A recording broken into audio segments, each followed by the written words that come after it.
Hello, and welcome to the November 2021 edition of this month in UK Funfairs. Unfortunately, the head honcho himself can't be with us for this one due to being very ill. Thankfully it's not COVID, but he is not fit enough to appear or even record any audio for this. That aside, this month has been pretty quiet, so we don't have as much news as we normally would.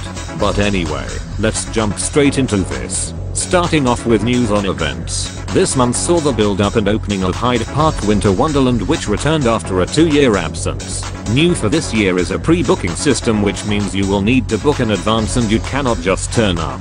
In terms of new major attractions this year saw Clayton Manning's Aeronaut Tivoli remix, Monty Hammond's Alibaba, Charles Hammond's Wave Swinger. From the Netherlands we had Albert Ordelman Jr.'s Sky Glider Starflyer and Willy Ordelman's Airborne KMG Speed 32. And from Germany we had Jules Schneider's Heidi the Coaster, newer generation of Reversion spinning coaster. The full ride lineup can be found on the unofficial HPWW Facebook page. The organizers of Cardiff Winter Wonderland have announced that new for 2021 will be the Ice Bar, although you will need to book a ticket in advance as this will not be a walk-in attraction. More information on tickets can be found on the event's website and Facebook page. The Hopping's Facebook page has announced that dates for the 2022 fair in Newcastle, the largest fair in Europe, has been revealed to be taking place from the 17th to the 25th of June next year. Long Eaton Chestnut Fair has been cancelled due to developments on the site it is usually held on. The Mellors Group stated that there is not enough space to take rides onto said site going under development. Mellors, however, are working with the council to find a new space for the fair in 2022.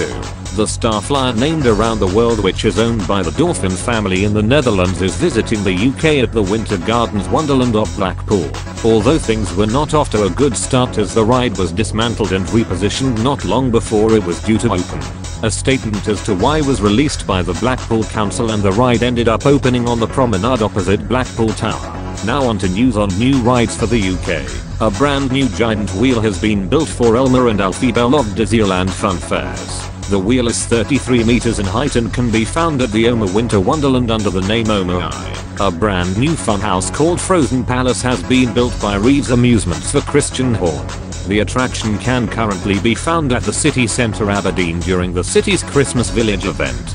This King Sizzler, built by PWS Rides, which we have covered previously, has now been completed and has had its owner confirmed. This brand new build is for Henry Studt, who currently has it open at the Swansea Waterfront Winterland event. We hope to see this beautifully crafted machine at the event before NYE. And finally, on to some news on UK ride changes.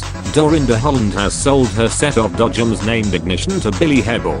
We do not have any news on where and when Billy will first be taking this new purchase.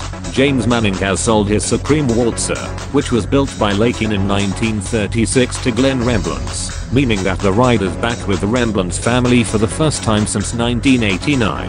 Henry James Evans has sold his Ferrari Tagada to an unnamed amusement company in the Iraqi capital of Baghdad. It opened to locals at Baghdad Island earlier this month. David Thompson has sold his Technical Park Street Fighter named Energy Storm to a buyer in Italy. This means that 2 of the remaining Street Fighters in the UK has now left the country, leaving Billy Joe Buckland's Street Fighter, which is currently stored.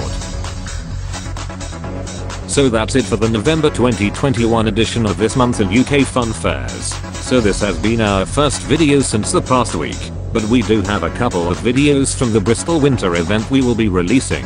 One will be released tomorrow, the second one will be released the day after. Hopefully after that we will be able to make it to the Exeter Winter Wonderland event later this week, and we do hope to be visiting North Pole Cambridge for the very first time while we are down in the area. And with that, goodbye for now, and see you later.